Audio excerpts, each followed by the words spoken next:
And welcome to 2019. Sorry for the month-long absence as I was preparing for 2 financial papers. I'm glad to have finally passed the 2 papers and now I can resume my videos. Today, I'm going to touch on the must-have accessories for the iPad Pro 2018.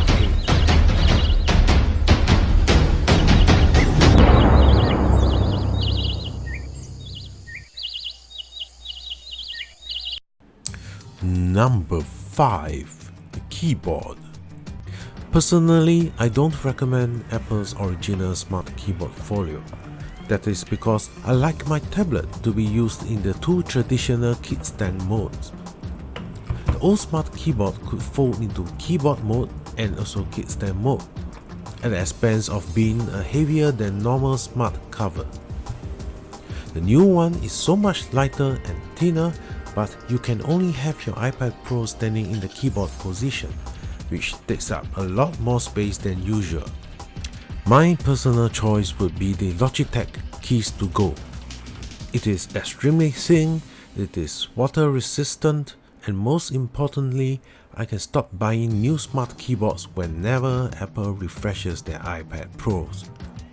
No doubt the Logitech Keys to Go feels a bit mushy to type on. The keyboard tends to slip around the desk, but I want my iPad Pro setup to be as thin and as portable as can be.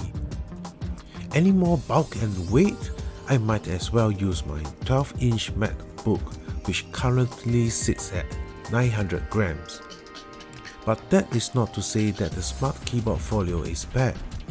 For anyone who uses the keyboard often, the Smart Keyboard Folio is your most portable 2-in-1 smart cover cum keyboard solution. Number 4. The Smart Folio. This time round, Apple will not be releasing smart covers. In place, we have only the Smart Folio solutions, which covers the back of the iPad Pro as well.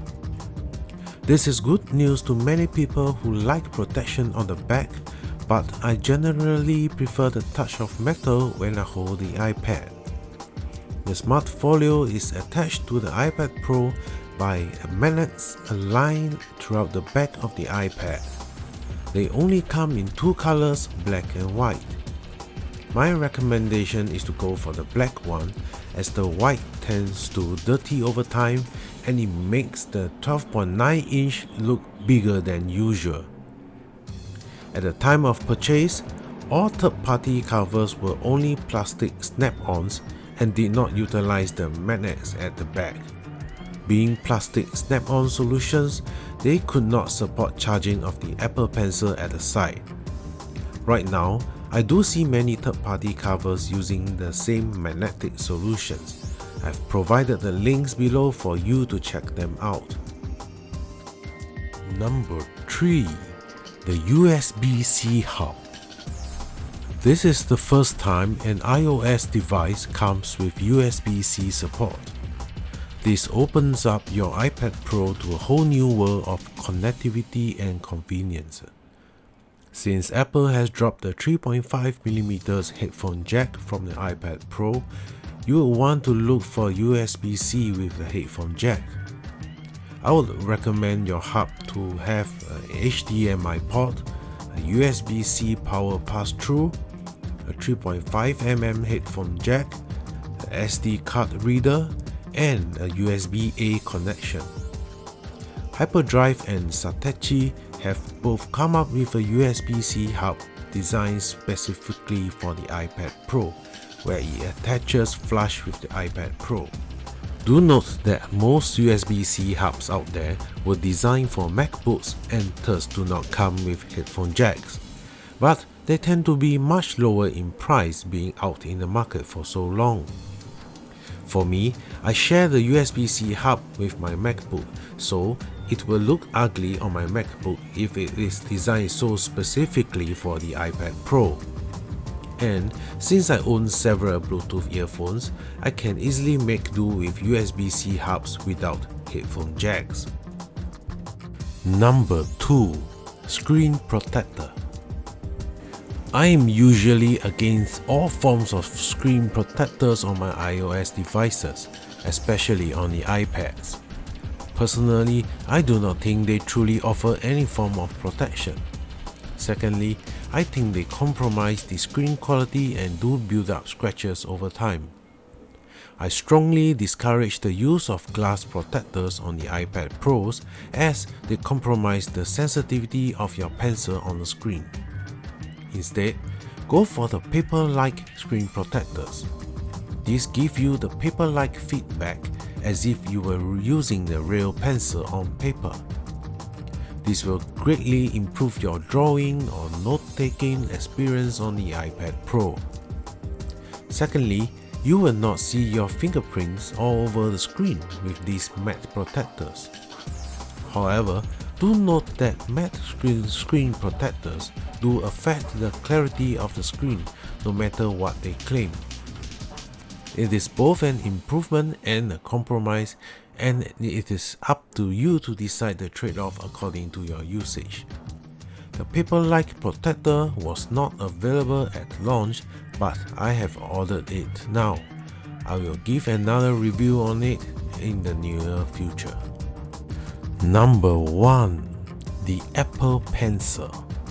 An iPad Pro without the Apple Pencil is like a Jedi without a lightsaber. Previously, you need to stuff the pencil into the lightning port to charge and pair the pencil. This was unglam and hazardous, and you risk losing the pencil cap. This time round, you can magnetically attach the pencil to the side of the iPad to pair and charge at the same time. The pencil is the best reason why you purchase the iPad Pro. It gives you a direct input experience you do not usually get with a desktop or laptop setup. Photo and video editing feels so much more personal and intuitive using the pencil. Graphic design applications feel so much easier compared to using the mouse. Apps like Procreate allows you to take advantage of the pencil to create masterpieces. Students can also make use of the pencil for note-taking by uploading PDF versions of their textbooks into the iPad and annotate on them. That was how I tackled my 2 financial papers recently. Basically, the pencil was how the iPad Pro was meant to be enjoyed. In conclusion, these are the 5 accessories I recommend getting immediately. As this particular design of the iPad Pro is still in the infant stage, there aren't many accessories catering for this design as of now. But you can definitely expect more and more third-party accessories catering to this form factor. Please comment below if I have missed out any other accessory that you enjoy. Please like and share if you have found my video useful. Bye!